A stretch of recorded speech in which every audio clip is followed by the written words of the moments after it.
thank you very much. My name is Tim Allen. I'm the Secretary General at Hume. So thank you very much for tonight. Over to Ulster University and thank you for Professor Farry for hosting this event in Belfast. Last night we had our first event in the Imagine Festival, which is around the issue of ethical political discourse and the impact on democracy and abuse of women. And obviously, it will be reflected last night not only about the impact that has on female politicians, which is very severe, the hospitalisation with there, Broin from a Garda Commission who has a woman no chair the fair history of public life in Dublin, Cara Hunter, and Malay, who's not speaking all the way through AI. But we did reflect, obviously, on the week that's been in us, on the 30th murder of women in the Russians 2020, and obviously the majority was Birley today, and obviously the case of the person who killed that and prosecuted this week. So, you know, it does bring you home how important care for our loved ones, and it shows how challenging it is for women in our society. It just feels like a challenge for women in legal life, but equally it's a challenge for everybody in society today. So I think it's important to reflect on that conversation last night and our prayers with all the two lost loved ones over the last number of years. So tonight is about checks and balance, the role of opposition. We partnered with, it was Stratagem, Grania and Anya, now Connect. Sounds like an electricity company. But anyway, our trade union, that's right, could be even better. And we created a thing called Future Politics. And obviously, we all know as part of the Northern Ireland, we always look to see how we can create better, more effective policies in government. And we've had a number of events, you and elsewhere, on Future Politics. Indeed, the biggest company that we do was with the now First Minister of Scotland, who spoke about his capacity as First Minister. And we want to try to play a role in terms of encouraging a debate and conversation on how to create politics. So obviously the role of opposition in these islands is very important. So we're delighted we have a range of speakers from those regional governments, going in the room from Dublin. Conor McAllister, former MLA who drafted the private members bill and brought in opposition. Sarah from Plaid, Cymru, who hopefully will be elected to the Assembly there in the next few weeks. Matthew too, the SDLP of the opposition. Professor Stephen Farry, former ISMP MLA and Minister. Unfortunately, Paul O'Kane from the Scottish Labour Party is stuck in the airport in Glasgow. He's there at 3:30 today, his flight's at 7:30. I did encourage him to fly over so we can go for a few drinks once in Glasgow. Given that the election has been called, I think he's taking the right decision to call home. So unfortunately he has apologised to me today. But hopefully this will be a very interesting debate. I'm going to pass it over to our chair, Stephen Farry, to the conversation. Thank you. Thank you. Well, first of all, on behalf of Ulster University, can I give you a very warm welcome to our Belfast campus for this event this evening, which has been organised by the Hume Foundation in association with Connect. And this is obviously part of the Imagine Belfast Festival and a whole series of events running this week.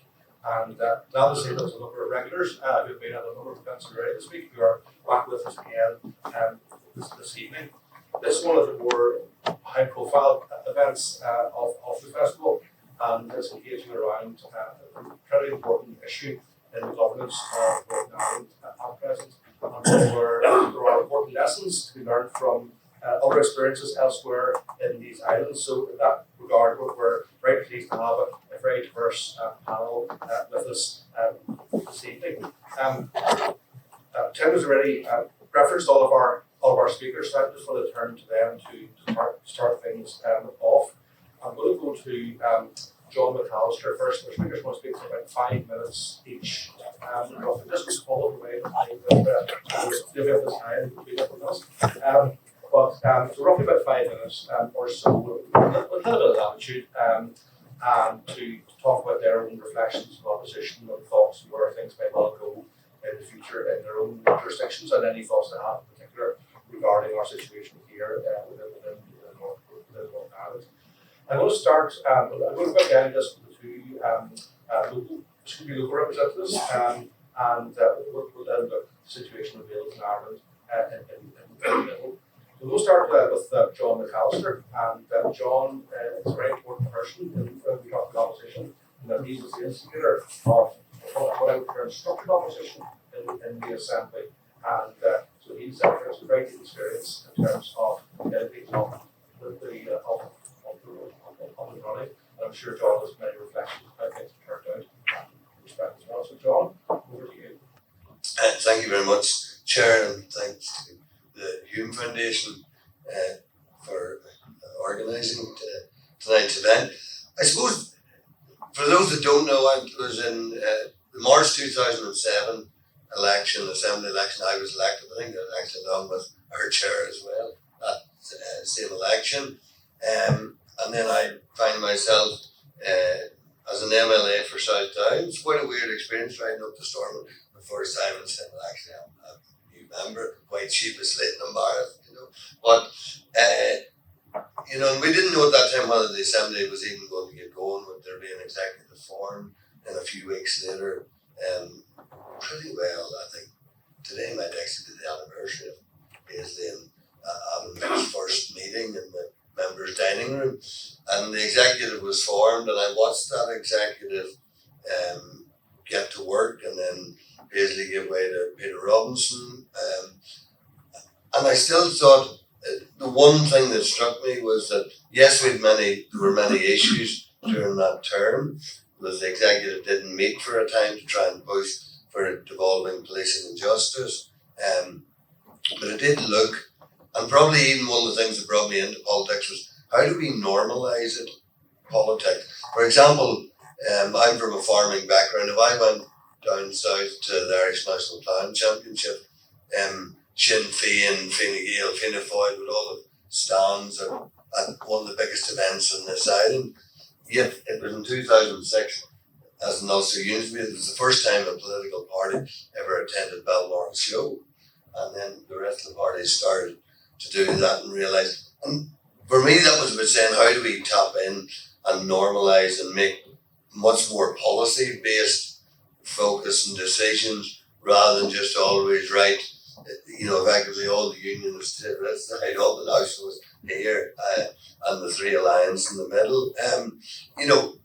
So it was, how do you normalise that? And as we went through that first term, it was looking about that.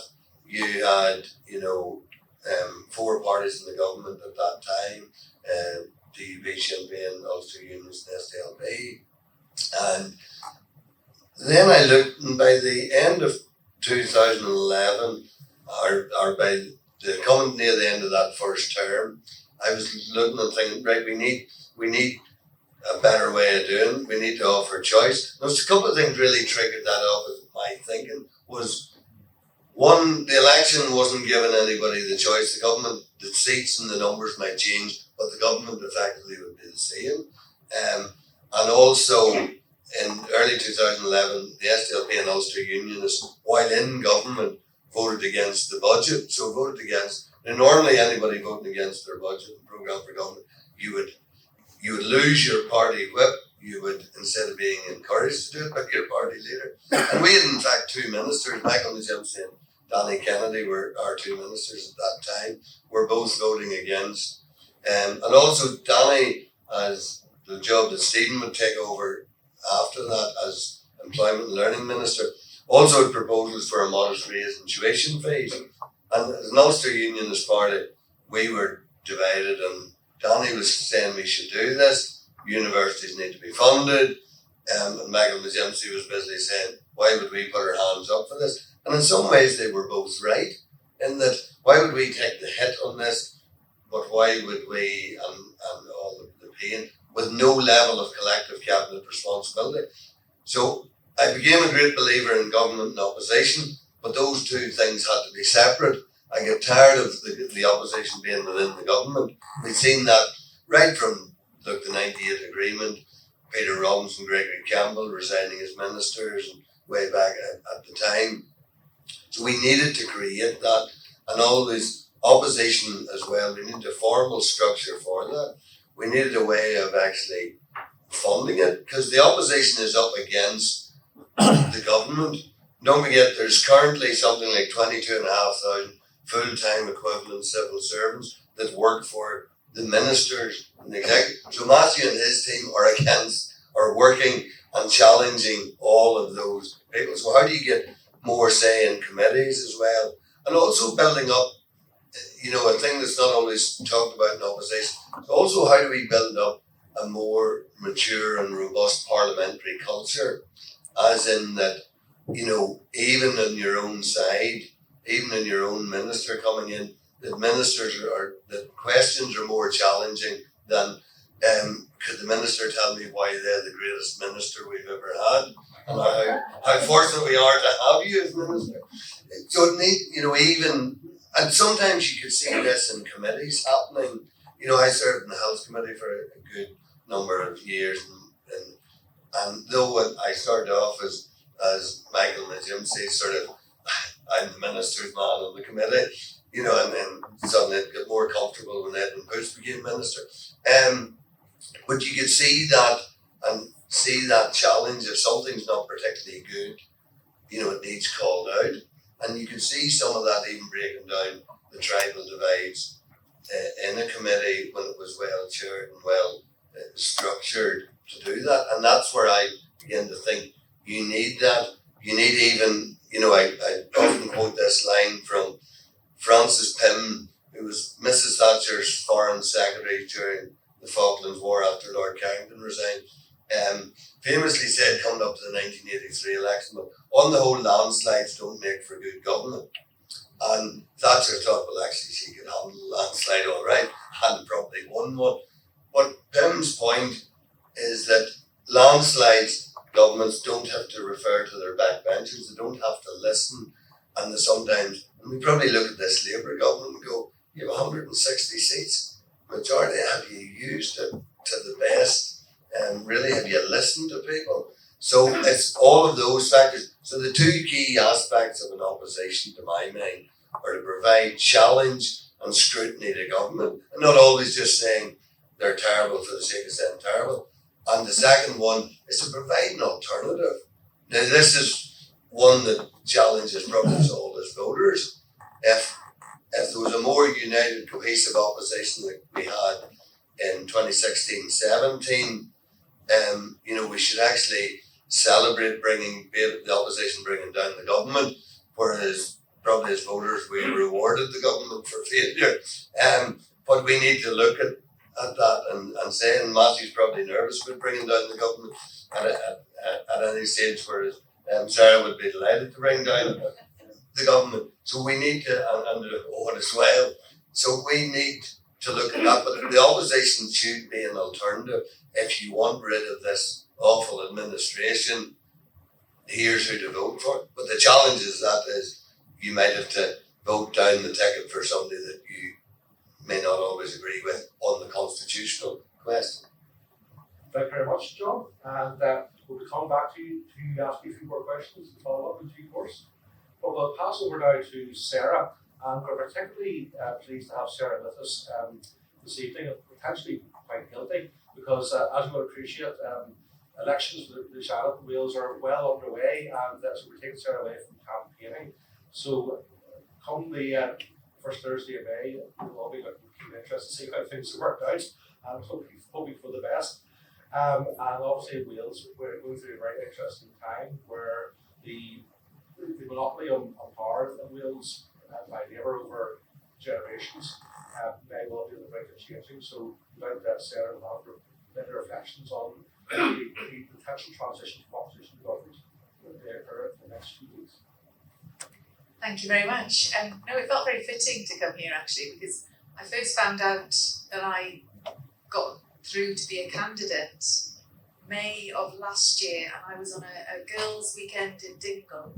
And I had a phone call, and where they said, "Oh, you've got through on the list, but don't tell anyone." And it was a video call, and there were like 20 women behind me all going, "Yes!"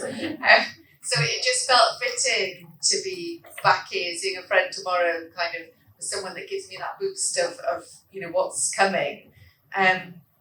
Because there is so much change in Welsh politics that wouldn't have even been dreamt of even a year ago. So we've had a Senedd or Parliament in Wales for 27 years. That's made up of 60 Senedd members, 12 of whom are ministers in the government, 17 backbenchers in Labour, and the rest, the entire opposition parties, are made up of 30 other human beings, 30 other people.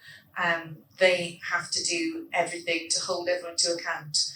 They hold the government to account through FMQs, committees. Each Senedd member has got to sit on at least 3 committees, as well as sitting in the chamber 2 days a week, as well as doing their constituency work, an unmanageable job. So people have often said to me, why on earth would you want to enter that realm? And I had a little bit of experience of it when I was the first ever person to be able to cover a maternity leave as a locum for a Senedd member. And that was about 5 years ago. And on day one, they gave me a laptop and said, all right, go home. There's this thing called COVID. So you might be out of the office for a couple of weeks. So I thought if I could be a locum in COVID with a laptop, no other support, whilst homeschooling 2 kids and also doing a part-time law degree, then I think I could do it this time round, especially if it's to tackle the far right, which is really the danger that is coming to Wales, because what could happen on the 7th of May is people will either have a Plaid Cymru-led government or a Reform UK-led government, which is a dark day that nobody ever wants. And it's frightening how many people are, when you knock doors, are in support of Nigel Farage and want to see that. And I really think that, it's pointed what we're talking about today, because it's the problem that's facing Wales is that they have just seen nothing change. So they've lost hope. 1 in 3 children in Wales are living in poverty. That shouldn't be something that exists nowadays. We've got the most expensive childcare in the entirety of the UK. It costs about £80 a day to put your child into nursery to go to work, if you're lucky to even make £80 a day to pay for it, let alone anything else. And I mentioned childcare because that's what got me involved in politics, was campaigning on that. And I was made redundant on maternity leave. Something people think is illegal. It's not. You have no way to challenge it until now, and we've recently lobbied as mums to make that change and get that done. And I talk about things like that because in Wales particularly, it's been everyday people who have been that opposition, who have pushed, who have made that change. When I was campaigning on childcare, I was invited to a Senedd committee, and I think the joy in a country as small as Wales is, at that time, 12 years ago, I wasn't really involved in politics, so I could say anything I wanted on that committee. And when I sat there and gave evidence and said, well, yeah, I know your career service is terrible, because I called them up pretending that I needed help, and they didn't give me any. And I can tell you, this is what happened to me, this is how useless they were, this is all the things they should have done that they didn't. And it really, that's what held them to account.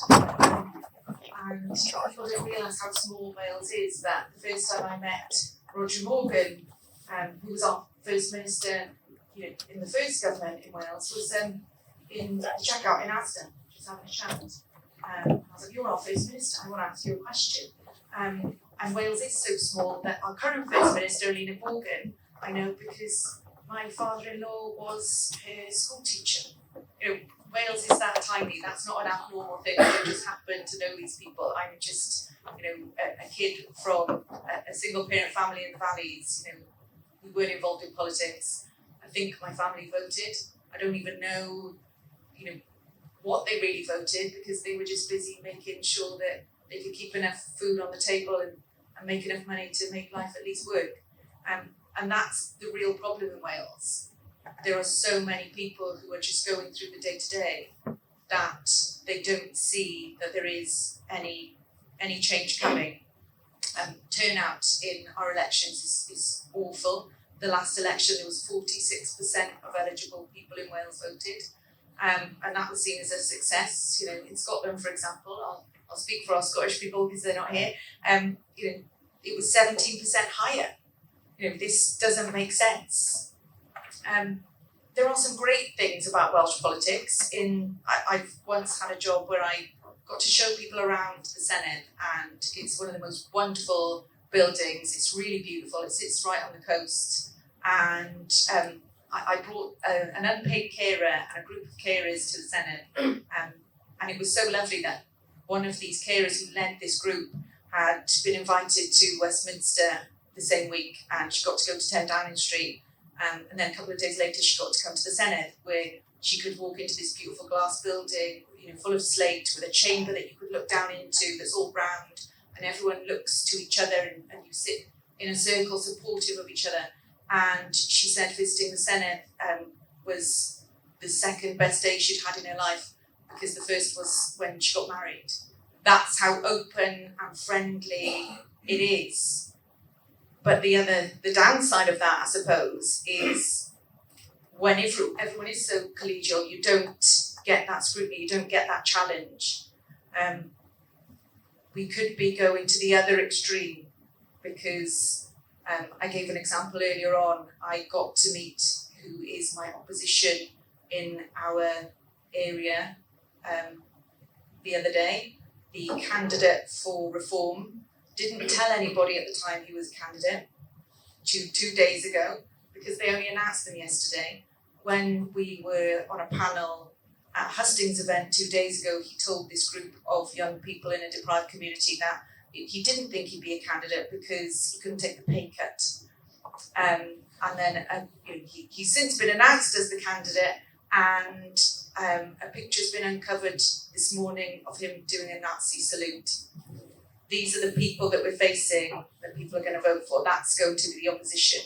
So there's a lot to happen in Welsh politics in the next few weeks, and it will be interesting from what you're saying about, you know, people did think they could vote for any party because the whole system is changing, you know, in Wales. I won't go into that in detail, that would send you all home.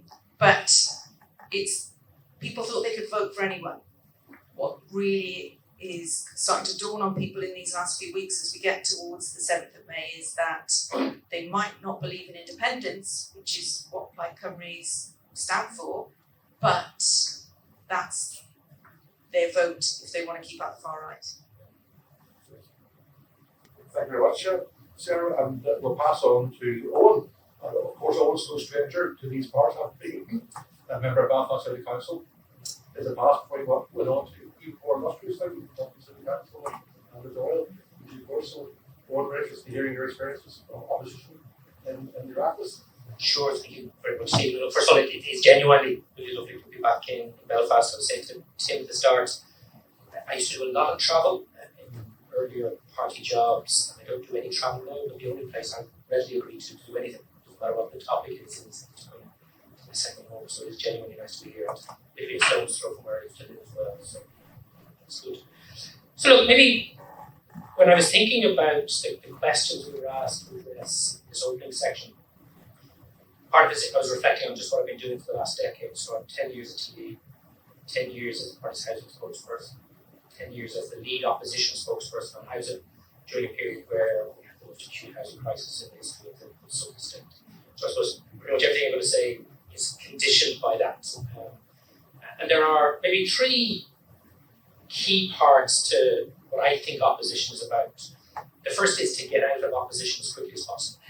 And I mean that really seriously, because opposition, if it's to mean anything, means you believe who is in government isn't doing the thing right, you believe you have a better way of doing it, and therefore that's the objective. And not everybody in opposition thinks like that, but I passionately do, and it frames a lot of how I do what I do, and I'm happy to discuss that afterwards. The second thing, as John was saying, is it's that twin or double-sided approach, which is holding to account and offering alternatives. Holding to account isn't the same as opposing. Right? Like opposing is just when you're facing off of the chamber. Political account is a much more profound parliamentary and political activity if we do it right, because a government is always going to try and present the facts in a particular way, frame the narrative in a particular way, and your job is to disrupt that, to unveil, in many cases, the truth behind what you believe to be the misrepresentations of the lies of government. And government, particularly in institutions that have been around for a long time, have become very adept at concealing, have become very adept at preventing and denying access to the kinds of information the public should have a right to, that the sector should have a right to. And therefore there's a whole set of skills that you acquire over time to allow you to do that. And the holding to account bit for me is much, much more important than just saying we don't agree. We can talk about that. And the alternatives is equally important. We did a very big piece of work in 2024 with, for the first time in the history of the Southern States, the lead opposition party actually did what a government does. We produced a fully costed housing plan, not a manifesto, not a set of wishful thinking, but actually this is what we would do, how we would do it, and how we would pay for the government. And I'm a firm believer, and again, not everybody on the parties thinks like this, that actually we have a responsibility, not just to say to people, we will do this better, but how would you do it better, right down to the granular detail and the costings. And that's a big challenge. Parties don't like that amount of detail out in their opposition. It's very important. And then the second thing I was kind of thinking about is there's this other thing which people very rarely talk about, which is the impact of opposition. And if I get a chance in the Q&A, I'll talk through a couple of examples of it, but institutions have memory. The stuff that you do, even if it crashes and burns today, remains in that system somewhere. And at a future point in time, that stuff can get lifted and reused. And there's plenty of examples where folks were engaged in opposition. Committee is a particularly good example, and then alternative policies, alternative legislation, which might not be successful at that point in time, but comes back to be implemented at a future point in time. And that's not just me justifying to myself every morning when I get out of bed that today's going to be another waste of time because I'm going to vote down all my amendments, right? But it is an important part of the institutional process of opposition. And maybe just the last couple of really small points, maybe to start the conversation already. I do think it is really important for politicians to learn early the difference between what I call the chamber and the committee. It's not necessarily because of the location, but there's a role in politics for us to face off, right? For us to challenge, for us to row, for us to engage in antagonism. That's an essential part of politics. But there's also a role for building alliances, for trying to find ways, and committees are, in my experience, a way of doing this, for building alliances and advancing agendas, notwithstanding the fact that 5 minutes earlier you were in the chamber facing off with leaders of the parties. That's a tricky thing, right? And John made an interesting point about developing a mature and robust parliamentary culture. The Dáil has been there for a century. I'm not so sure it's as mature and robust as it might have been. But that also depends on the context, the type of government, the outcome of the elections. These things ebb and flow. There is no perfect state within which you operate. And for me, that's a kind of an interesting bit to it. And then the last thing, and I'm a firm believer in this, and as somebody who worked as a parliamentary advisor in the Oireachtas before I was at you, opposition is also a really great opportunity to learn, to understand, to prepare. Because if you're serious about politics, and all of us on this platform are in our different ways, you want to implement change. You want to make things better as you believe better is for the people who represent others. And therefore, if you're over-reliant on your advisors or your speechwriters, or you're not fighting or playing to your full capacity, therefore the opportunities to learn and to understand and prepare for when you are out of opposition in the government is really key to any aspiring politicians or people who are about to get elected. It's one of those things where, for me, I have to get given out to Mary Lou. Gives out to me to some committee. I love legislation. I would spend hours and hours in the windowless bunker. There's no media attention. There's no social media coverage. because the legislation is really important. And while I might not get any political kudos for it, what happens in the legislature for process impacts on the lives of thousands and thousands of people for long periods of time. And you can only do that really well if you give yourself the time and space to learn. So opposition's fine, folks, and we can learn to do it better, but it's not really what it be. And therefore opposition is a platform to get people. Thank you very much, Sean. That leads very neatly on to our final speaker, who needs no introduction, Matthew too, who is the leader of the opposition here. And then we'll make the walk down. President Sutherland's done, in my estimation, quite a lot to define the nature of opposition. I'm sure it does current mandates, so what was your reflection? Well, thank you, Stephen. It's always fun to be you, and we had a good conversation here last year on this subject. And thank you, Hume. This is, if ever there was a good night to be concise, which is not a talent that I was born with, or have learned in my 2 years on earth. But anyway, well, I'm a great panel and really hugely interesting contributions from everybody thus far. We are in the distinct position, obviously, in Northern Ireland, of opposition being a new and novel thing. John McAllister is responsible for creating the legal framework for there to be an official opposition. Were John not to have introduced a private member's bill, I would be the leader of the opposition. There wouldn't be an official opposition. There might be parties who are not in the executive who were choosing to oppose. There might also be parties in the executive who are choosing to oppose, as John alluded to earlier on, and you're seeing some of that now. In fact, in Northern Ireland, we're seeing the two main parties who are literally leading the government together, opposing one another. And that is kind of, I think, part of the challenge, part of what we're trying to establish is different by our role in opposition, because clearly, obviously, we need to be cognizant of the fact that Northern Ireland, the North, is different from the other jurisdictions on this island. It's profoundly and fundamentally contested in a way that other jurisdictions are not. We have a fundamentally different view of the future, and obviously we have a very difficult past.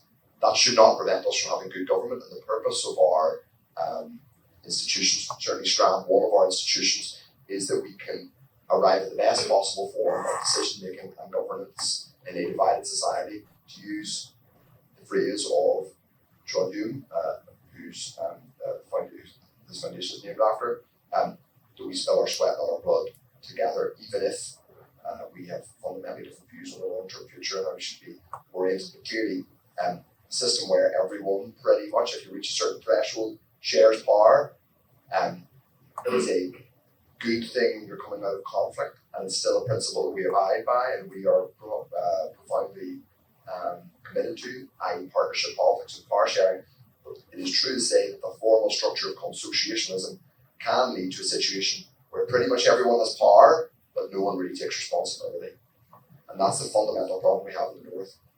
Everyone has a bit of power, but no one's really responsible. And there's a huge amount of buck passing which goes on, as we all know. And it is one of the reasons why I think at the minute we're in a hugely difficult situation with democracy in Northern Ireland. We're in a difficult situation with democracy everywhere because of the things that have been alluded to already: online extremism, the fact that social media is hacking into our brains, distracting us, corrupting our politics, corrupting our discourse, intimidating politicians, particularly female politicians.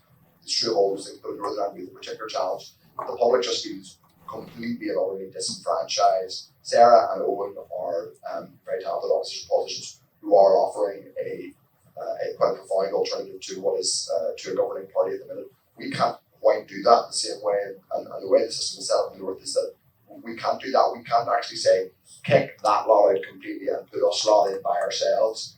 We have to have a partner now. We happen to think that we should reform fundamentally the way Jordan works by keeping the core principles of the Good Friday Agreement.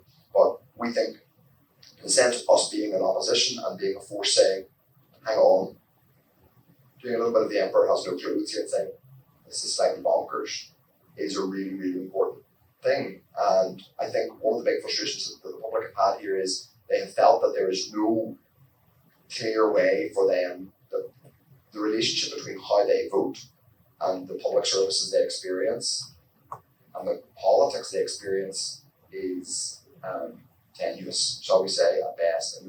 So they have been incentivized largely to vote in order to stymie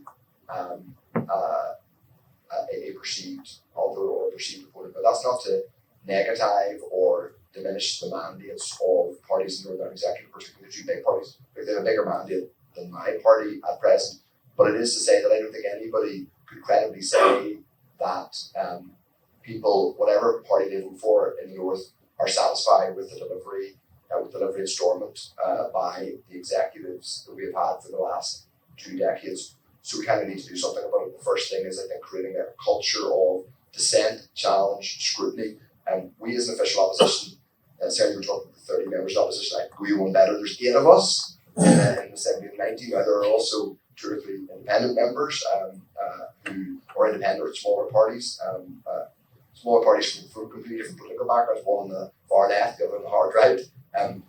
But we, as the official opposition, we're 8 out of 90. I strongly suspect after the next election, the official opposition in the Assembly will be a lot bigger than 8. And I think that's partly because we have proven that it can be done credibly and it can be done to hopefully some electoral advantage, but it's not primarily about electoral advantage. It's about improving governance and government. It is, in a sense, as Eoin says, about saying, well, we think things could be done differently, albeit we have to kind of calibrate and be proportionate in our opposition. We've used the phrase constructive opposition in part because the way the system works is that we cannot kick that law out and put us not in, at least by ourselves, and we have to have a degree of credibility. Part of what we have said in opposition is not simply opposing what the executive is doing, but asking them why they aren't doing anything, in large part why they can't agree a coherent joint position.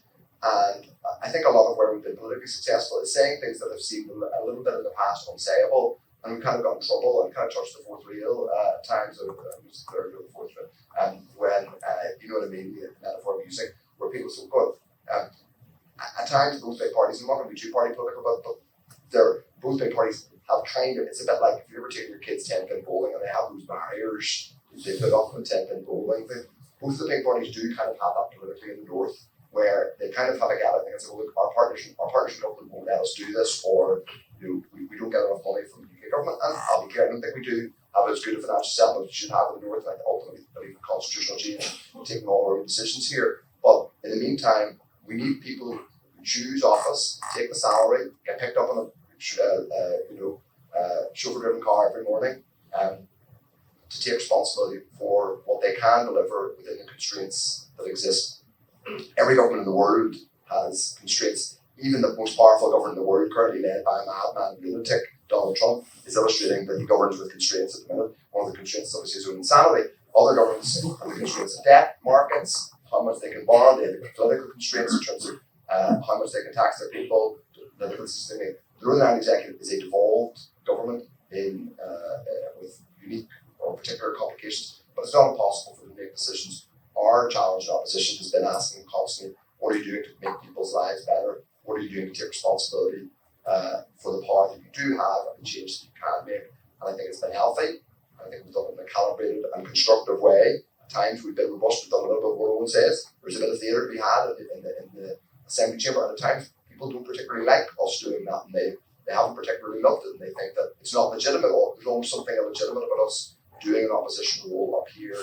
I don't think there is, and I think actually it comes to a fundamental point, which is actually in a sense about our long-term constitutional view, which is about people in the North deserve to be citizens in the same way that people in the south of Ireland deserve the kind of robust opposition that Eoin provides. People in other parts of the UK deserve robust opposition. So whether you are you're an Irish person who believes in the United Ireland, or you are a British citizen who believes in the UK, surely you should want the full rights of citizenship which come with that citizenship in other parts of these islands, which is a robust and healthy democracy, and there's people who vote power are challenged. Well, thank you very much, Matthew. Those are 4 excellent introductions. So I'm just going to take the privilege of chairing, just to ask each of our panelists a question, or a multi-part question, and then we'll look to the floor. So we'll start thinking of some questions you wish to ask all or some of the panelists. So I'm going to go back to each of the panelists in order. I'll start again with John. I asked John for his reflections on the 2 phases of opposition that we have had, of perception and constructive opposition that we've had in the Assembly. 16 to 17, very brief period, where there was 2 parties that shared opposition. Then the 22 post-22 period, where the guess you'll be on Matthew, that should be the opportunity. Thanks, Stephen. I think that now I just lost in the 2016 election, and it was probably the first time that I was really missing the assembly. Was I was at home, I'd become like sort of looking after children. I actually was enjoying taking my youngest child to the swimming pool and doing things like normal people do, and having time to do that. And I remember that December sitting watching as everyone walked out of the chamber when the DUP had a motion and they got Robin Newton as speaker, and everyone just said, look, this is nonsense, we're all leaving.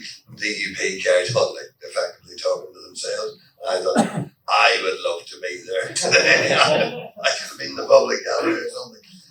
I thought the 16-17 one, the real shame was that it didn't get to run longer because it was bearing down.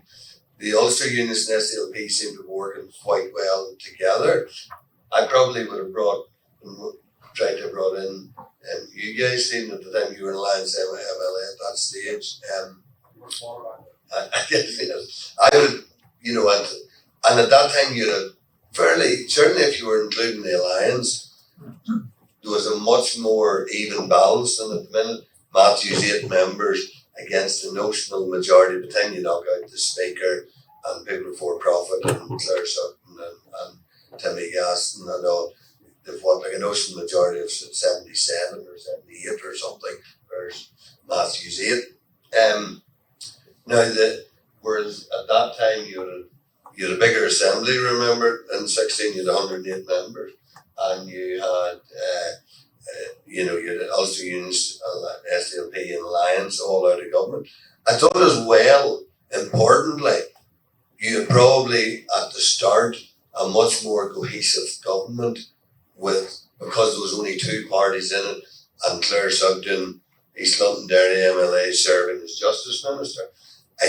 And it goes back to some of that earlier point about government and opposition, and some of my colleagues here have said, we need a government that acts like a government, takes that level of responsibility. One of the phrases I've used for years about this is, we don't really have power sharing, we have shared out power, and we need to get a proper power sharing model. Only in the South, better model of power sharing. Only that because it's a voluntary coalition. The mandatory coalition we worked out just in a mathematical formula causes problems with that. Also, we need some level of collective cabinet responsibilities in the Irish Constitution. 300 years of convention at Westminster. We saw in times like Theresa May's government when that convention broke down, what happened. We probably, a line that your former leader Mark Durgan gave me that I love is, we probably need to bring back some level of supremacy to the Assembly. That, we tend to think of the executive branch, the government, being the top of the tree and the Assembly's second fiddle. Actually goes to the heart of sort of, a parliamentary system, West British or Irish parliamentary system, that Parliament is and should be sovereign. So in our case, the Assembly is and should be sovereign. The executive should report to the Assembly, not the other way about. When the executive can't form itself, the Assembly should still be fit to form in committees. So the 16-17 one, and was incredibly successful because it brought down the government. But the voters probably rewarded the 2 parties that were causing the problem. Since Matthew's become leader, I think, to be fair, Matthew's had a very good run at highlighting some of the shortcomings. In 16-17, I think the 2 larger parties, DUP and Sinn Fein, were uncomfortable with their smaller rivals outside the tent. I think definitely the DUP missed the Ulster Unionists in to give, like Will was saying, going home and kicking the dog. They missed that, having the dog to kick, So that's, so I think that was a big change. This time, and I do hope Matthew's prediction that after 2017, 2027 that the opposition is bigger. I do take Owen's point that, you know, we should always be aspiring to government. I did email Tim when we're discussing this, and I did quote the famous Mary Harney adage that the worst day in government's still better than the best day in opposition. And it's probably very true. You've all of the power and patronage that comes with government. But so it's those things. I think it's really important that we have it, and I think we need to build it up and to get to a point where it does look like an alternative.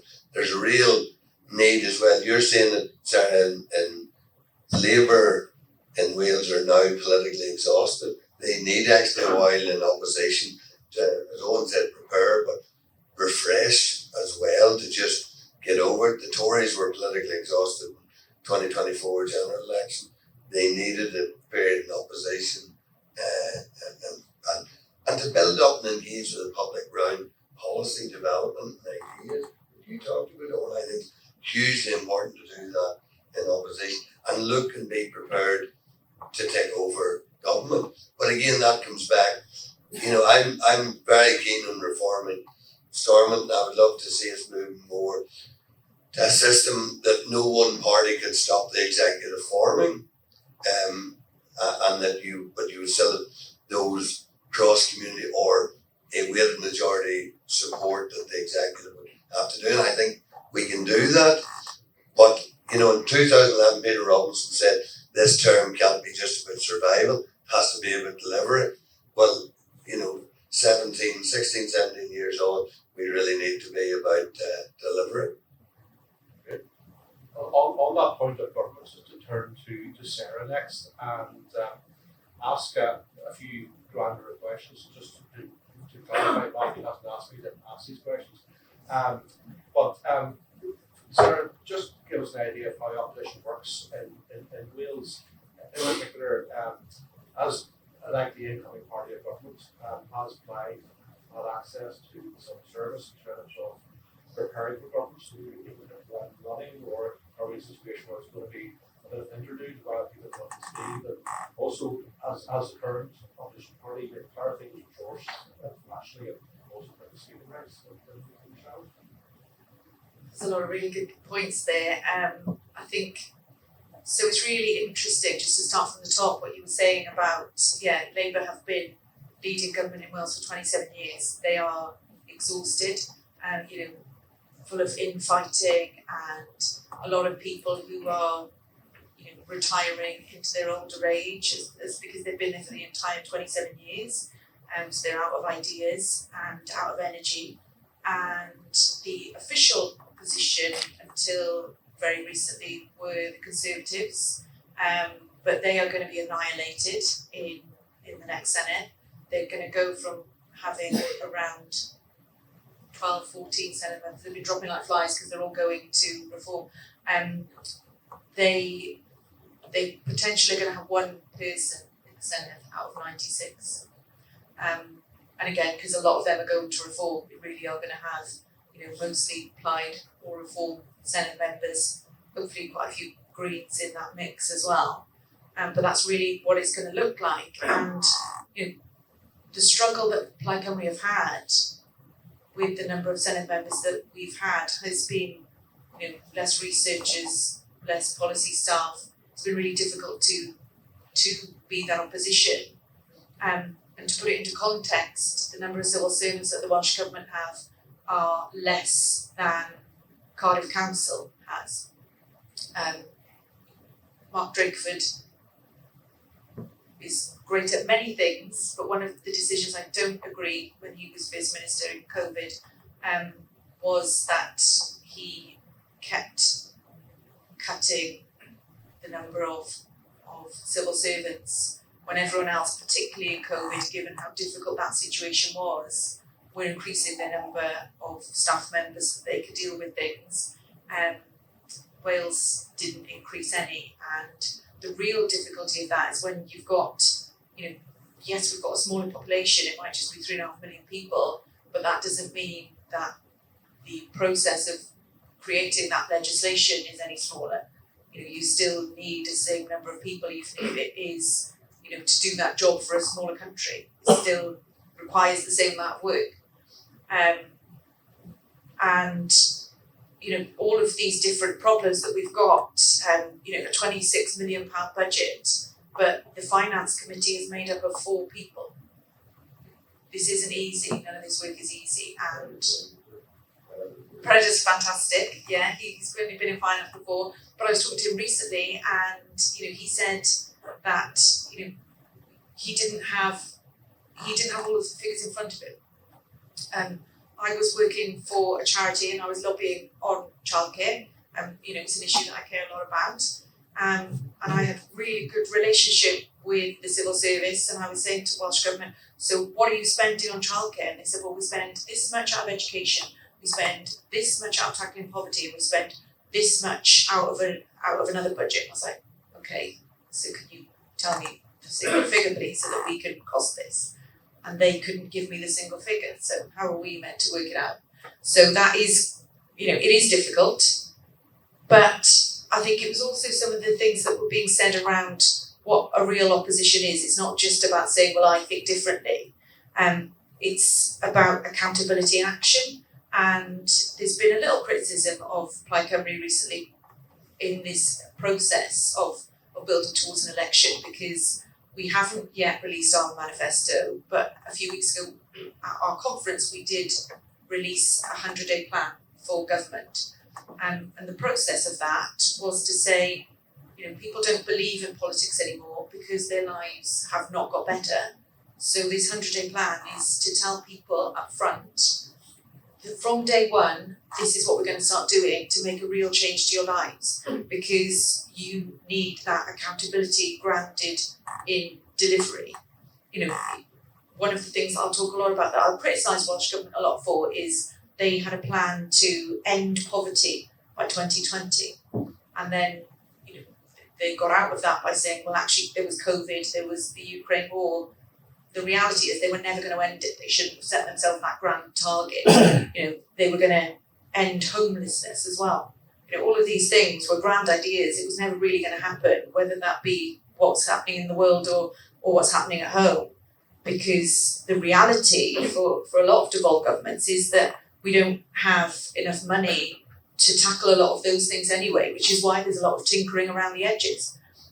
So I think the real big concern that sits on the shoulders of people like myself is, if we are going to go in and deliver change, we've got to do our absolute best to tackle those real grassroots issues of the underlying factors that's facing people, and how are we going to do that with less money and very few support staff around it. It's not going to be an easy challenge, but then I was sat in a room on Monday with 100 unpaid carers, and I have never felt so ashamed in my life, because every angle, whether it be the health service, whether it be social care, whether it be benefits, every single angle these people have tried to get help, they've had nothing, and yet they do the most important job, which is caring for people. Thank you very much, Sarah.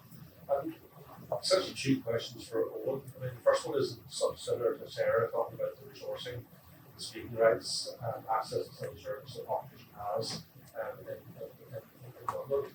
I'll also maybe just ask you to maybe reflect more widely on the changing dynamics of politics. What I mean by that is where you've moved from a situation where essentially Fianna Fáil and Fine Gael have been the focal points of governments all through most of history of the situation, and now today obviously Sinn Féin emerged as an essential focal point for any alternative government, and how that's changed the dynamics, and in turn how you operate then with a position where you have a quite considerable strength, and then you have other groups as well with more modest strength, but also talking for space and attention and opportunities. Yeah, so first of all, just on the resources are actually quite considerable in a number of ways. So first of all, we have access to and mechanisms for getting a volume of information that literally nobody else in civil society or academic life has. In fact, one of the really smart things a good opposition spokesperson does is builds networks of people who might not share your political view, but share an interest in a particular issue. And as a consequence, you're able to become a kind of a conduit for very significant volumes of information generation, which is really key for the transparency and accountability point of view. And there are important parliamentary checks in the Oireachtas. So, for example, I had a very long running round with Broin, who was the housing minister. So, budget is agreed in October, but then there's a subsequent negotiation from October between the departments and the Department of Finance, where the actual final kind of line by line item in every government department is signed off on. There can be quite considerable change, and that's what we published in December. So for me, tracking that process is really important to get all the documentation from October, all the documentation from December. The previous Minister Murphy, the Secretary General, John McCarthy, used to give it without problems. Darragh gets in, he starts giving me the information, and we're able to use that information to expose that he's underspending his capital budget for social affordable housing by the order of about €1 billion. So it was a huge scandal. Of course, Darragh got super annoyed, just stopped giving me the information. Thankfully, one of the functions of our Ceann or the Speaker, is that they are the guardian of TD's rights to access information from ministers. So that even though Sean Farrell was the Ceann formerly obviously called TD, I have recourse to Sean as a formal standing order mechanism where I'm able to force the minister to give the information. It can be pretty persistent, and it took us quite some time. Something small like that is very powerful, because it means if you become adept at using those tools, it makes it more difficult for a minister to conceal that. And there's lots of other things. One of the interesting things is a lot of opposition parties used to, and we still do alternative budgets in advance of the government, and we would all go to the individual government departments and see what they're costing. So if I'm proposing X number of people social homes in a year, I'm able to fully cost that. But they created a new mechanism recently, which is the Department of Public Expenditure Reform, which government expenditure actually opens up a budgetary costing window in advance so that you can get the second round of information. So those are really, really valuable mechanisms that we have that we can use. All political parties, leaders in the Oireachtas get a leader's allowance that provides additional resources and additional staff. The party more the better equipped, although numbers isn't always everything. Sometimes having a small number of people who know what they're doing can be more effective than having a large number of people who don't necessarily. Then just a second question, it's kind of interesting because, so first of all, I was a parliamentary advisor to Pierce Doherty from 2011. So that's obviously the era where Fine Gael Labour under Gilmore and Kenny come in. It's the austerity years.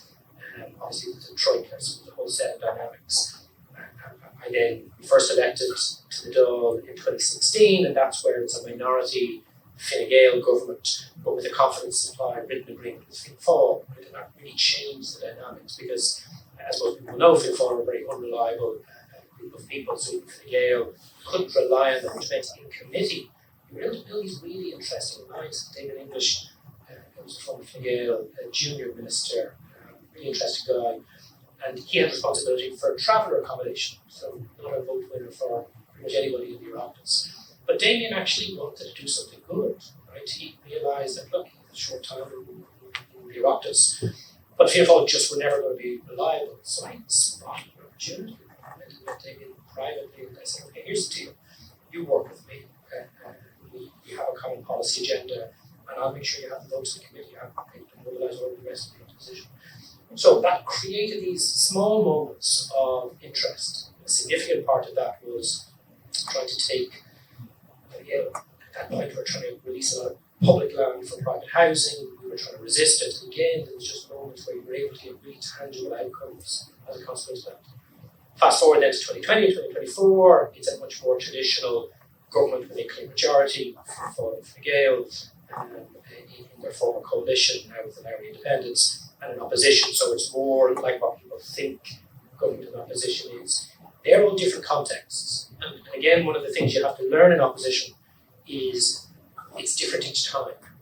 Likewise, if you're a front bench spokesperson like I am, the minister is different. I've tracked and felled, I think, 4 housing ministers, or 3.5 currently. But each one of those is different. They have a different approach, they have a different style, they have a different team, and therefore how you navigate that is different. And then the final thing on the civil service, when we went into the Dáil first as a small party, you think the civil service is a monolith, and you think it's part of them, it's part of the establishment. We talk about permanent governments that we talk about. And sure, there's validity in all of that. But there's also all sorts of interesting people in the public service, or people who, for their own strategic reasons, want to have relationships with people in opposition.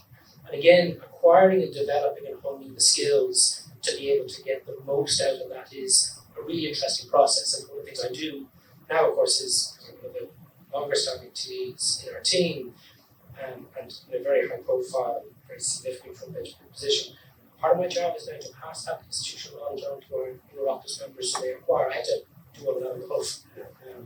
So those are kind of interesting observations, which aren't unique to the Oireachtas, but part of it. Thanks very much. Just make one very, very quickly. I think Eoin probably made the argument why we should have our speaker elected by a secret ballot would be a majority, a key position, and whether the assembly was formed or not, and all the committee. But you see the role of the speaker being able to say to the minister, that's not acceptable. And it is, the speaker, when it comes to parliamentary process, the speaker can denounce ministers. Even in the House of Commons, speakers have told the Prime Minister for being no different than being a rugby referee. The referee right even to be wrong. So on to Matthew, by my calculations, we are exactly 1 year away tonight from the voting of the Senate for the next election. So Matthew, just your reflection on where opposition goes next. Obviously you've been very vocal in terms of resourcing and access issues in the last number of months. And also, in the event that the number of parties who qualify for government or opposition after the next election, how do you see that working? How do you think will be also this alliance in that next election? The wild card may also be the UP people being qualified. That may create an interesting dynamic. But certainly with TV, that would create a very interesting dynamic. I mean, I feel really flattered that I'm sitting in the Assembly chamber and I keep having mostly unionist politicians telling me literally, I want your job. I sort of feel like the trade union somebody wants to sit down and explain the T's and C's aren't necessarily it is important, but it's good that others are interested in the accountability and the political function. So just a brief word, if I may, on the resourcing point. I do think it's important to say, I'm not going to cry, be Oliver Twist about it, but because opposition is relative, you think here it really isn't resourced very well, and it's not me just saying that.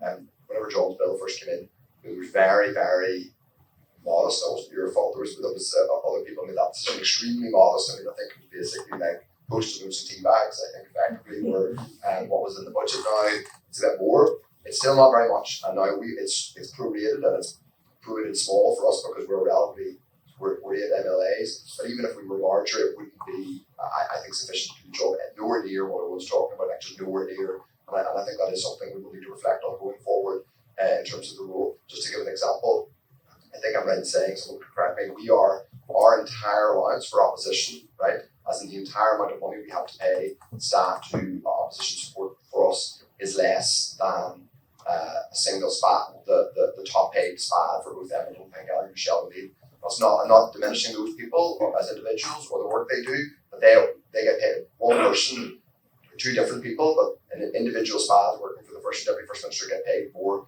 than our entire opposition allowance. So I think that puts in context the amount we have to cover and how insufficient it is. In relation to access, I'm going to say something very different. Eoin talked about this being very persuasive. I don't know, I'm going to talk about that.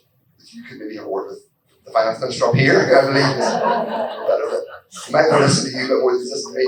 He will give me the access that you have to define that, the costings in the south. And I think we should have them. I think it's a very strong argument. We can't do the official, the alternative budget stuff. We are working on alternative documents at the minute, but we do it with our extremely able, small one man, effectively, policy team, and then other people who help out with it. But it isn't properly resourced up here. We're kind of gumshoe doing our best. There's no leaders' allowance, but that's not what to be clear, I'm not agreeing with that, but I am saying, in terms of support staff, we need a bit more, I think, and I think access is the key point, costing. In relation to how it will work next year, I think it's going to be a really interesting political moment because I do think other political parties, certainly, I mean, Drummer is very transparent about it. He wants to be in opposition. I think he would be in opposition. Were the personnel dynamics in his party slightly different?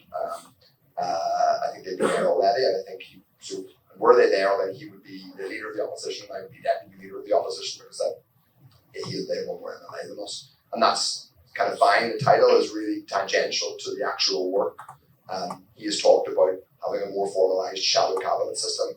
Maybe, I mean, I think actually Owen's right that the substance of the opposition, the quality of the scrutiny, and the alternative that the alternative offered is more important than the titles and things like that. And I would actually commend the way, spend a lot of my time holding Owen's colleagues, who must need to account up here, I would commend the job that Owen does in the Oireachtas, and I want to see more of that level of seriousness in the north. And I think a lot of the reason people are scundered, to use a very good Ulster Scots word, with Stormont is they look at what happens in Leinster House and in other legislatures designs, and I see what's happening, and sometimes I see what some of the antics of Westminster the last number of years, they're not particularly impressed, but in general they don't see the level of seriousness they want from Stormont. In relation to next year, I think probably will be a bigger opposition. We, as the official opposition now, will be going in and making an offer to the electorate in terms of what we would want to see in order to be very clear that should we be successful, should we meet the threshold of being able to appoint on behalf of one minister, we would only do that if we could be clear that we thought we would have we could effectively negotiate clear deliverables in a programme for government, which is the way it works in most other jurisdictions. I think it's the way it should work here. It is, and I don't mean I'm swinging all around me with takes, but I do think genuinely Naomi and Andrew could have been a bit clearer about a few things before Alliance went into the executive. I think about, for example, particularly storm reform, and I think they probably will want to do something like that next time. So I think it is highly likely there will be a bigger opposition next time. We will certainly be going in and trying and wanting to be in the executive because, as we said earlier on, you should want to be in government unless you are extremely oppositional. Perhaps your PDP take a very particular approach to politics, which is about being a kind of permanent opposition. That's not illegitimate, but yes, we do want to serve in government, but we would only do it in the context of the North. Were we able to say, actually, we will be able to deliver key policies that will improve the lives of the public based on our values, which are centre-left, pro-reconciliation, and New Ireland, all those things which matter to us. If we can't, we will go back in, and I think other parties will be doing a similar calculus based on their own values, just on the TV. I don't know. I think that will make it very interesting. I think one of the arguments I have made, honestly, to both UK and Irish officials is in relation to reforming Stormont and why it needs to happen, not just because it's an academic exercise, but I think it's perfectly possible that after the next Stormont election, there will be 3 or 4 parties who have making the calculation that it is in their interests and they believe the best thing for them is to be in opposition. So that is definitely not impossible. In fact, it may be a strong possibility.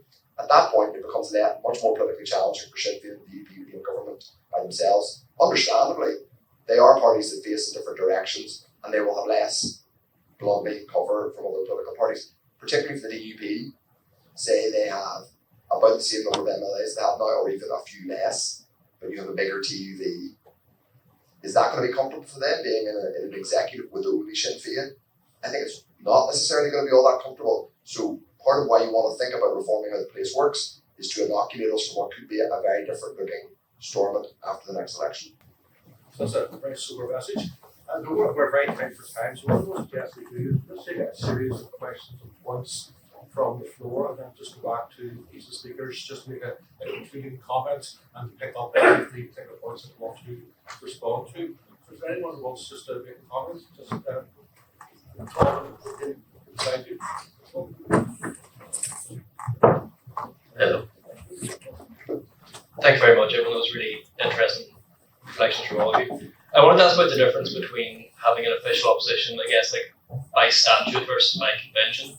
I suppose in Northern Ireland we have one sort of through law through the opposition bill, whereas I suppose in Wales and in Dublin as well, I suppose it's kind of more just kind of delivered by convention over time. So despite having a former, which normally kind of shores things up, ours actually still isn't guaranteed. It was kind of touched on in some ways that the parties could go into the executive and we have no official opposition. So I kind of want to just maybe get some reflections on which system, be it the right statute or right convention, would be the best for a sort of flourishing and vibrant and robust kind of democratic culture within the legislature. Thank you. And next to you as well. Thank you very much. Really fascinating conversation. Slightly different question. One could argue that the kind of natural back and forth between government and opposition is a process of removing political spin to find the truth. And Eoin mentioned challenging ministers' mistruths. I was wondering, how do you see the role of opposition, in particular, in challenging disinformation and false narratives, particularly in light of social media and the digital sphere, as you touched on yourself, Matthew, and especially in instances where there's a certain amount to be gained by both sides from increased political polarisation and stoking that kind of us versus them mentality? Yeah. Just a question there.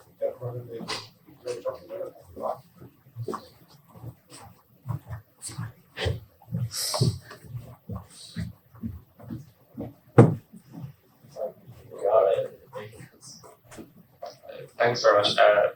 Very good contributions to our panel. I wanted to bring up the idea of opposition is typically seen as opposition to government, but with this next election, you see the rise of reform, the rise of the far right in Northern Ireland and Southern Ireland.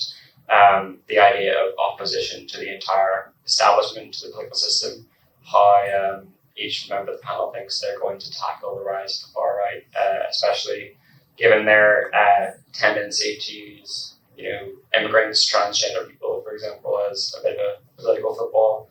How you can see using your role within the system to challenge that whenever they seem to be so against the idea of the system, when they themselves are usually the system. So. Good. Any other points that are also raised at this stage? Okay, yeah. If not, then I'll go just at the front here, and I'll be our final evaluation. Just like we were looking through there.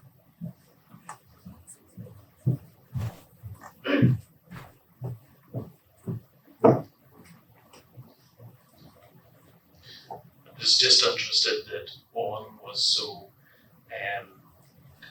sort of in awe of the opposition that can be provided at all, yet his party colleagues aren't as interested or in awe of opposition in the Assembly. I suppose the real question I have is, if the two big parties remain resistant to reform and to, as John said, normalising politics in the Assembly, is there a role for the Irish and UK government to step in and to implement reform? Question there as well.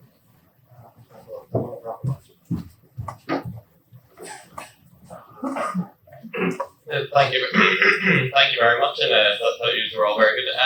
This is particularly for Owen, but also for Owen. So, in the south, there's a number of parties that go kind of in and out of government semi-regularly. Do you think this kind of changes their perspective towards opposition and their perspective towards criticising the parties that might end up in government with later, compared to a party like Sinn Fein, which perhaps doesn't expect as much to be in government, to go into coalition with the current government?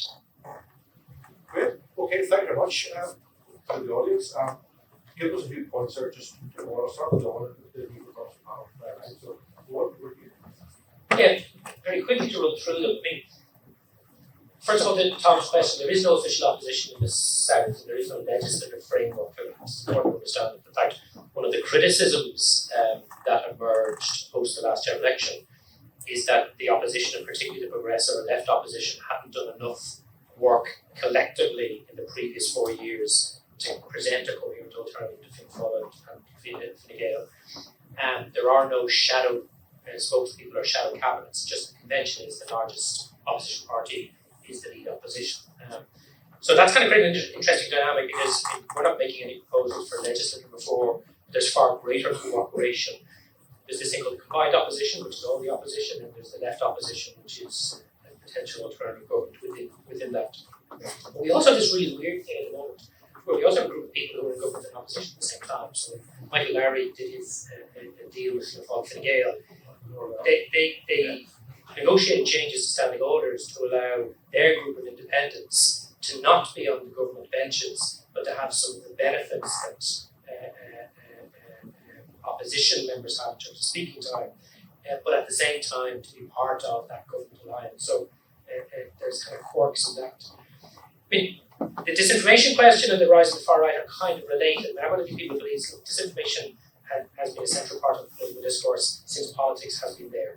The issue isn't that we have disinformation. The issue is social media amplifies that and makes that far more immediate and more devastating for people who are subject to it. But I think that the issue around opposition to the far right is really key because, and in the South in particular, given the constituencies that we represent, we have a really significant role in this. And I think we have to really think about this one very carefully because there are two bits of the equation. First is the actual ideological far right. But then there's all of those folks who, for example, in Wales, have started to transition over to supporting far right anti-migrant candidates. We have to have a different strategy for the ideological, organised far right and those people who we don't want to take that journey with. They're not the same. And for example, in my own constituency, we've produced a pretty huge amount of work into trying to find a way of actually becoming the barrier and then redirecting people's anger where we believe it should be, which is government and local responsible policies. That's very, very intensive. That's very, very resource heavy. And it's not what we necessarily always get right, but I think that's a really big issue. And there have been some really interesting initiatives like the CALA where the rest of opposition come together locally and centrally to take initiatives. And then just kind of finally around opposition, I wouldn't say I'm in awe of the opposition in the South. 80% of my time is incredibly frustrating because you feel like you're actually not achieving anything. And then I spend my Fridays in my constituency clinic dealing with the consequences of all of bad government policies, and you kind of really wondering, like, what is this about? But opposition can achieve things, and some of it could be resources, some of it could be legislative reform, but I let you into a secret. Governments don't like opposition, and governments are always going to resist, and this isn't a defence of any particular minister or arrangement, but that's the nature of the thing. One of the really interesting things about the Fianna Fáil Fine Gael dynamic, which relates to the final question, Fianna Fáil Fine Gael are essentially the same party when it comes to policy, right? History and culture, they're very different. But in terms of core policies, for 3 decades, they're broadly the same. And we know that now because they're in government together. Yet they used to spend all their time tearing lumps out of each other. I mean, even when we had confidence in supply, Micheál Martin used to tear strips out of Enda Kenny for doing things that Micheál Martin is now doing, and without a blush between them. So for me, I suppose, the real issue in terms of the change in the South is, for the first time, we actually have an actual opposition that's setting out, and it's not just one party, there's a range of parties setting out a fundamentally different way of running the state and looking at how the state engages with this part of the island. And therefore, that's what's different, right? So the idea of Fianna Fáil Fine Gael having different parties in opposition to government is over. And we're now actually in a situation where instead of having decades of centre-right social liberal governments, there actually now is a conversation about having a, what you want to call it, a left or left Republican or social democratic led government in the Southern state for the first time in a century. And that's something very new and for many of us very exciting. And in some senses, to go back to the far right question, that's the key antidote. The reflection on why people are moving to reform is the really important point. I think it's been for years in the East End of London.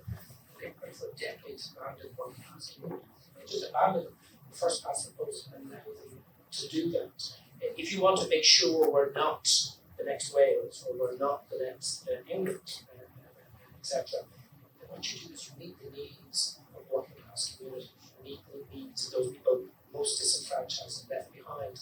That means your electoral strategies aren't about trying to target the people who vote and fling.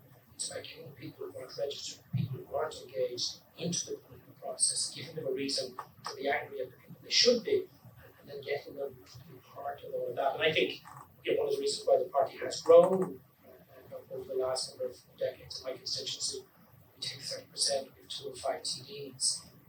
We have significantly increased the electoral participation, political participation of the most disenfranchised. And I think if you're doing that, that's actually the positive way, and then the far right stuff starts to look after itself, if that makes sense. John? Any thoughts? Yep, thanks. Yep, the official opposition, I suppose, by statute, I suppose my thing that at the time, and there was, only at the same time as I was working some of this, was attempts to do it in Westminster as well. I wanted to do it in Stormont, so we had ownership of it. It comes back to a later question, should the UK government, or should the two governments intervene? I wanted us to own it. Too many times when we had difficult things in Stormont, we either hoped for a collapse and let London, the Supreme Court tell us we should do it, the House of Commons, some crazy backbencher table an amendment to some miscellaneous bill and we change the law, or we form a commission or do something like that to sort of park it, That was why I wanted, and I knew, I probably reached for the stars and wanted to reform the executive, changed the title to drop the deputy and deputy first minister and just call him the first minister. And so I built in reforming the executive as well, because we needed to do those two things to really try and focus more on delivery. And the opposition should be better funded and should have much better access to civil service, and particularly when coming up to elections and looking at what alternatives and programme for government might be and might shape and look like. It should be better. So it should the leader of the opposition, whoever they are, be paid an allowance. It forms an important, a modest one, Matthew, an extra 100,000 a year. But the leader of the opposition forms an important constitutional role, and we tend to overlook that and get into, we can't do that. But actually, it is hard graft being in opposition, so yes, they should be. But that was the reason that I wanted to do it by statute. As well as that, it was a way of making it happen, because we, as people used to say, we get great at launching ships at a time. Now we launch strategies and consultations. And the only way to make it happen was actually when it was tabled and somebody went, oh crap, this has been debated next week. We need a position on this. I remember Alex Atwood was leading, and he sent me an email. I sent him a quick email at 12:15 at night when I got home, and to my astonishment, he replied almost straight away. He's like, In suitable depth as well. in suitable depth, the SDLP never use one word when you can fit 500 in. And what we all love about this.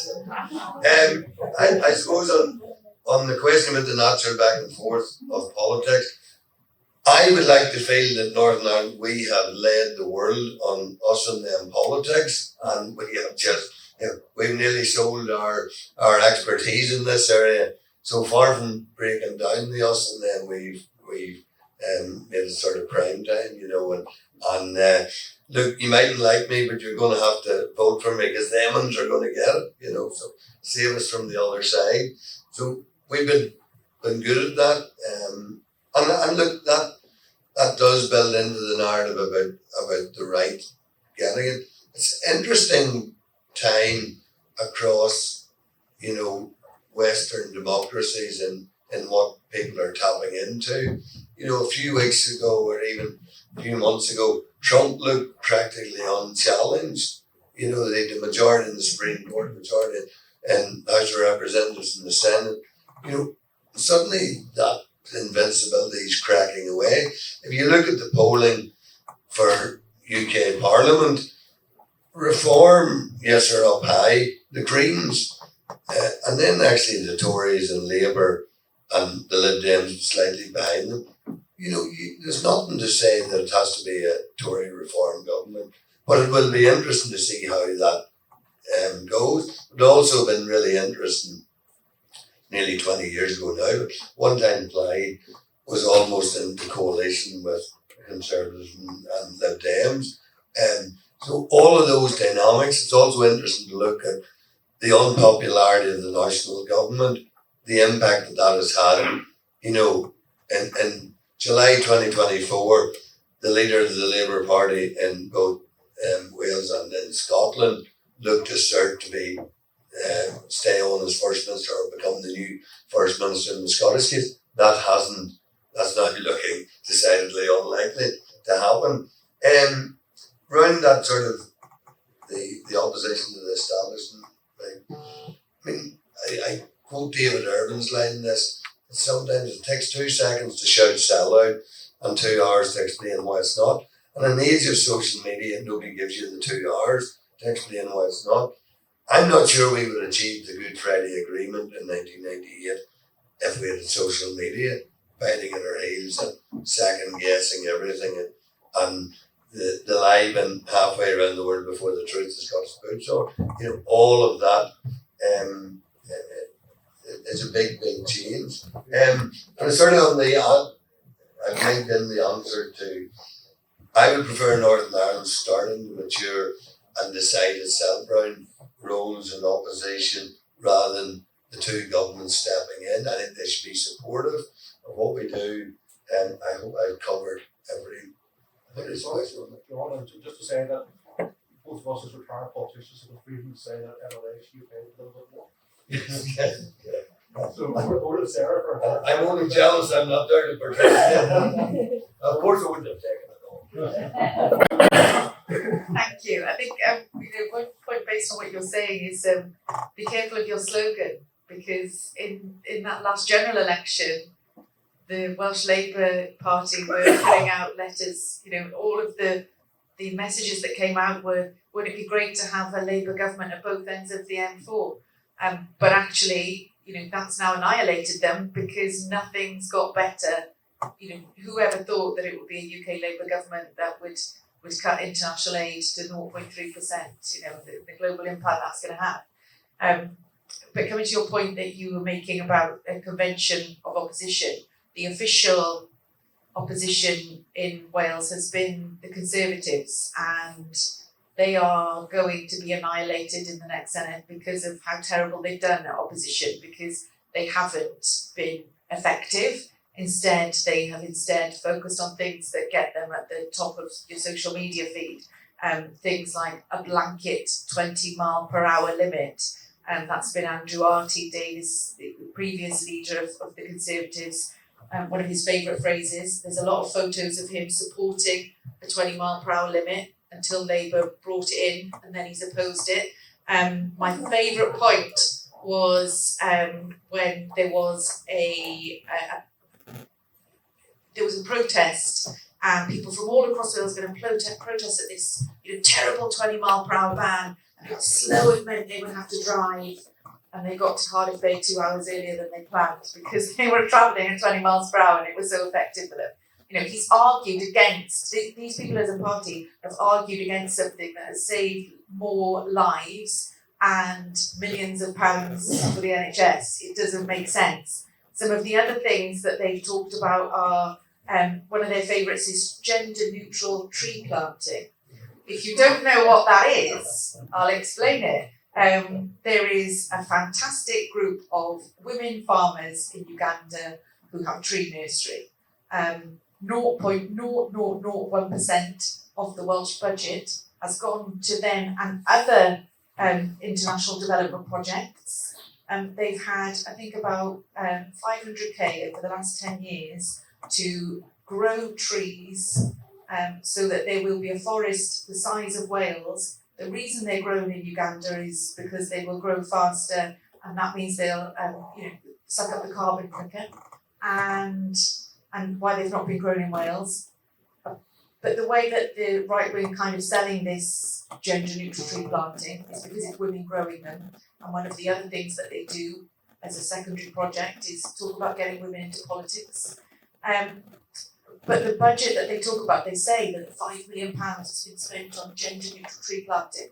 It's not. £5 million over the last 5 years has been spent on an all range of things that come under that budget element, including the majority, I think 80% of that budget has gone on resettlement to support Ukrainian people. It's really nasty stuff that they're trading in, and it's been the role of the media, and we don't have that much of an independent media in Wales, but they've been really trying to challenge some of it. One of the things in the Reform Manifesto has been they're going to rid the spend goes on asylum seekers in hotels. We should not be putting asylum seekers in hotels in Wales. They were challenged last week on the public radio, and they said, well, don't you know that it's just 74 people that are asylum seekers in hotels in Wales? And the response from the Reform Senate member was, well, I see it differently in our communities. It's real dog whistles, it's awful, awful stuff.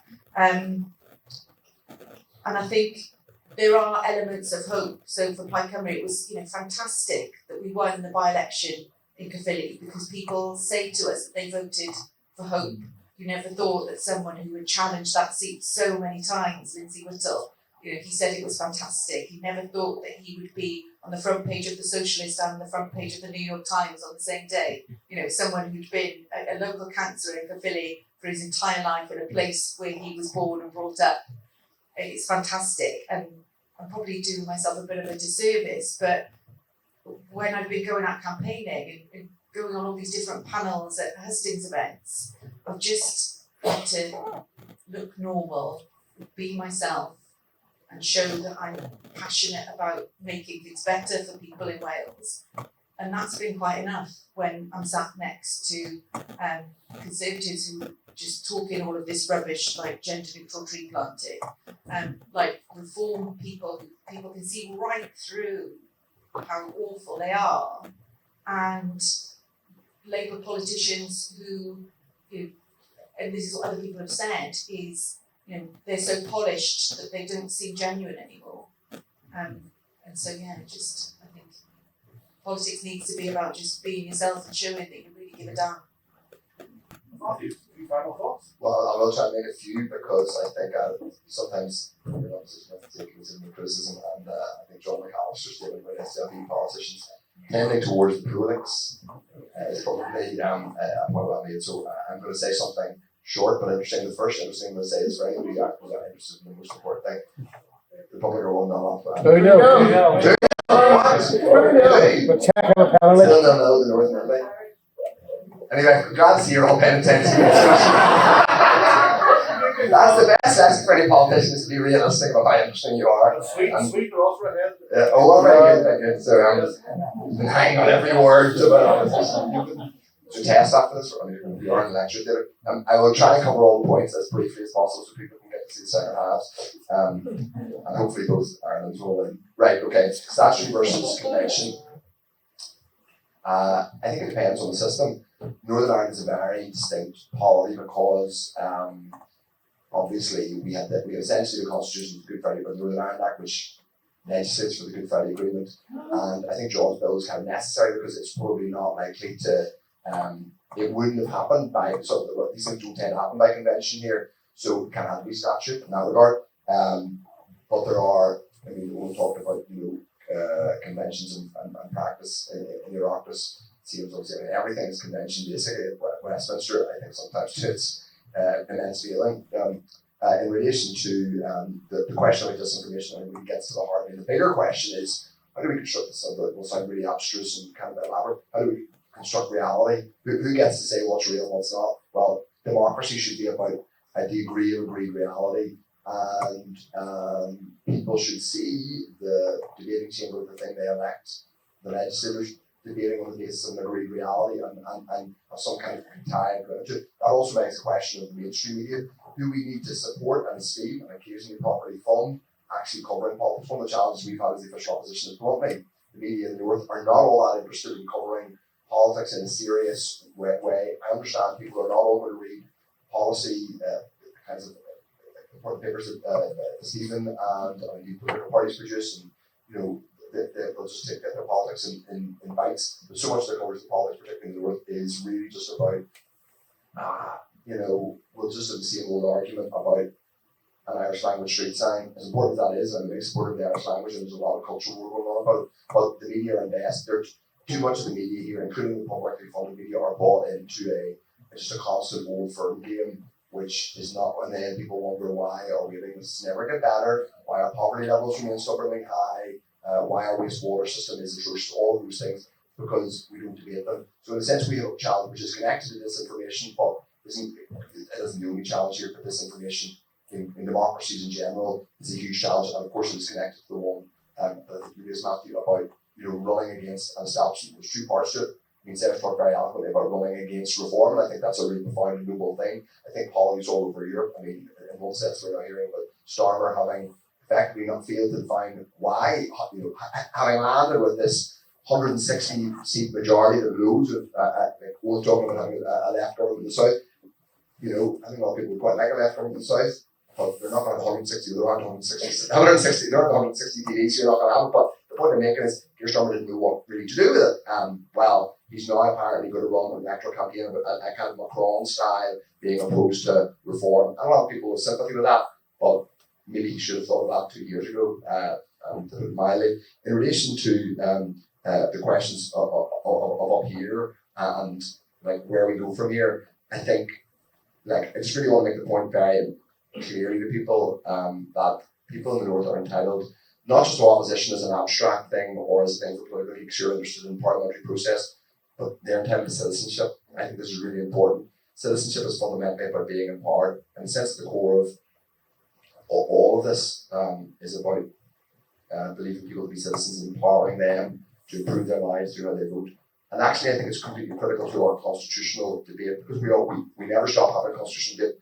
I think we are probably entering into a moment when it's going to become more crystallised, more serious, and more concentrated. We are, I hope, at some point going to have to put aside questions of narrow identity and historical trauma, as important as those are, and talk about the practicalities of how we live in asylum and how we might better optimise ourselves. Some of those questions are going to be asked because the UK is, as a state, is changing, and perhaps in ways that people do not like here, and not just constitutional nationalists. So how do we have that debate? We're going to have it on the basis of active, engaged citizens who feel empowered. That goes for, as it were, unionists who are in favour of the status quo and nationalists who want a new Ireland.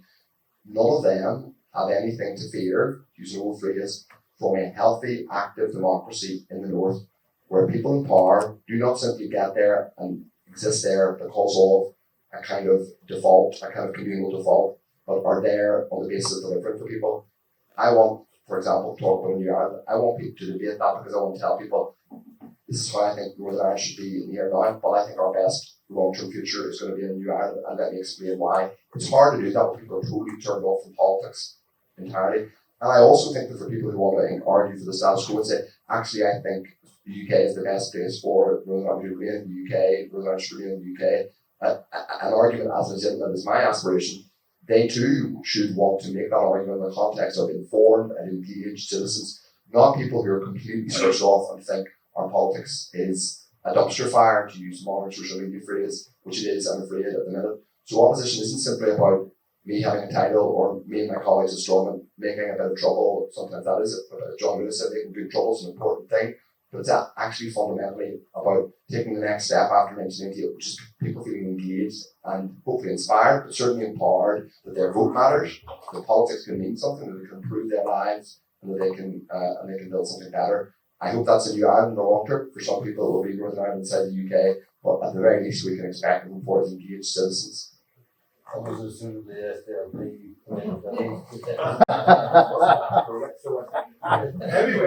keep that aside. Just ask you all to give a round of applause for our panel.